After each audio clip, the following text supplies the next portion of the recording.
তাদের মতো স্মুথলি কাজ আমি কখনো দেখিনি। আমি আরো অনেক এজেন্সির সাথে কথা বলছি। তাদের সাথে কথা বলাতে আমার ভালো লাগে না। আসসালামু আলাইকুম। আমি দিন ইসলাম বলছি। আমি LASBF ইউনিভার্সিটিতে যাচ্ছি। অ্যাকচুয়ালি ফেসবুক ঘাটাঘাটির টাইমে ইডিওএক্স এর সাথে পরিচয় হয়েছে। দেন আমি ইডিওএক্স এর নক দেই। তারপর বিস্তারিত কথা হয়। অ্যাকচুয়ালি প্রচুর পরিমাণে ভয় কাজ করছিল।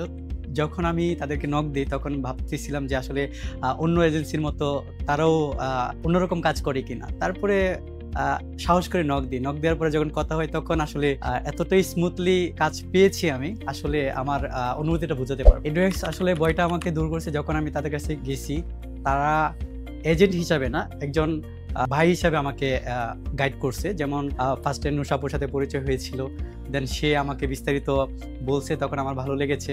তারপর শাহিন ভাই, সে তো মানে আমার শুরু থেকে শেষ পর্যন্ত প্রসেস আমাকে সে করেছে। অ্যাকচুয়ালি তাদের কথা এবং কাজ সকল ক্ষেত্রে আমি মিল পেয়েছি। আসলে ভিসা হাতে পাওয়ার পর যে অনুভূতিটা সে তো তার বাসায় প্রকাশ করা যায় না, তবে আমি খুব হ্যাপি ছিলাম তখন।